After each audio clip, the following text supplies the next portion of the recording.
Okay అండి, hi అండి అందరికి. సో ఇవాళ ఎయిర్ ఫ్రైలో ఫిష్ ఫ్రై చేయొచ్చేమో ట్రై చేస్తున్నాను. ఇవాళ చికెన్ ఫ్రై చేసుకున్నాను ఎయిర్ ఫ్రైలో, కానీ ఫిష్ ఫ్రై అయితే ఫస్ట్ టైం చేస్తున్నాను అండి. సో ఇలా ఫిష్ ముక్కలన్నీ కూడా మ్యాగ్నెట్ చేశాను, ఒక 1 అవర్ మ్యాగ్నెట్ చేసి ఉప్పు కారం అన్ని పట్టించేసాను. చూద్దాం ఎలా వస్తుందో చూద్దాం. సో ఏదైనా ట్రై చేస్తున్నా కదా తెలిసేది.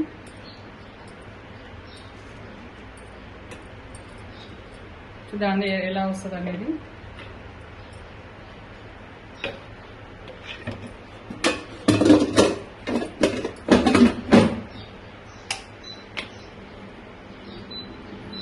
సో టెంపరేచర్ అనేది నేను 150 పెడుతున్నాను.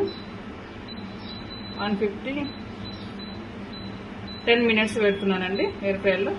చూద్దాం ఎలా వస్తుంది. హలో అండి, ఇంత 10 మినిట్స్ అయిపోయింది. చూద్దాం ఎలా వచ్చిందో చూద్దామండి. వావ్, సూపర్ వచ్చిందండి, చాలా బాగుంది. అసలు ఇంత మంచిగా వస్తే అనుకునే లేదు, అసలు అంతా ఇట్లా స్టిక్ అవుతుందేమో దానికి అనుకున్నాను. అదే చాలా బాగా వచ్చిందండి ఫిష్ ఫ్రై.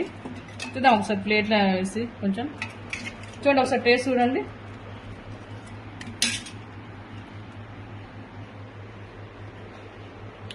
మంచిగా ఉందిరా, మంచిగా అయింది. ఏం మరి పచ్చిపచ్చి అయితే ఏం లేదు, మరి చాలా బాగుందండి. అసలు అంతా ఇట్లా ఉంటుంది అనుకుంటున్నా, చాలా బాగుంది. కాకపోతే ఇంకొక 10 మినిట్స్ పెట్టుకుంటే సరిపోతుంది. మళ్ళీ మనము సేమ్ ఇదే 145 టెంపరేచర్లో 145 టెంపరేచర్ ఇంకొక 10 మినిట్స్ పెట్టుకుంటే సరిపోతుంది.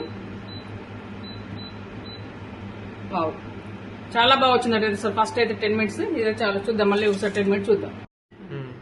సో ఇప్పుడు ఎలా ఉందో చూద్దామండి. 10 మినిట్స్ మళ్ళీ ఒకసారి 10 మినిట్స్ మళ్ళీ ఒకసారి పెట్టండి, ఎలా ఉందో చూద్దాం. వావ్, అదే సార్ స్టవ్ మీద కంటే అసలు ఎయిర్ ఫ్రైలో చాలా చాలా బాగా మంచి చూపెట్టేలా. అసలు ఇంత కూడా స్టిక్కీ కాలేదండి, అసలు ఎంత బాగుందంటే అసలు సూపర్ అంటే సూపర్గా వచ్చినాయండి. అసలు చూడండి, అసలు ఏ మాత్రం కూడా స్టిక్ కాలేదు. ఇంత కూడా అసలు అంటుకోలేదు. ఇంకా మనకు పెనం మీద చేసినప్పుడు, అలా మనకు కడాయిలో చేసినప్పుడు కొంచెం అంటుకుంటాయి, కానీ ఎంత బాగా వచ్చినాయో చూడండి. చాలా బాగా వచ్చినాయండి ఫిష్ ఫ్రై. ఫస్ట్ టైం చేశాను ఎయిర్ ఫ్రైలో. సూపర్గా వచ్చినాయి. చూడండి ఎంత బాగా వచ్చినాయి.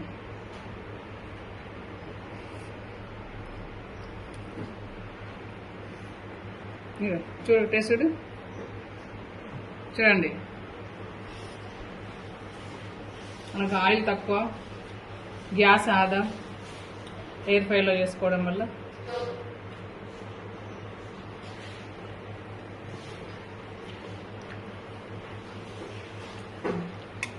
చాలా బాగా వచ్చినాయి.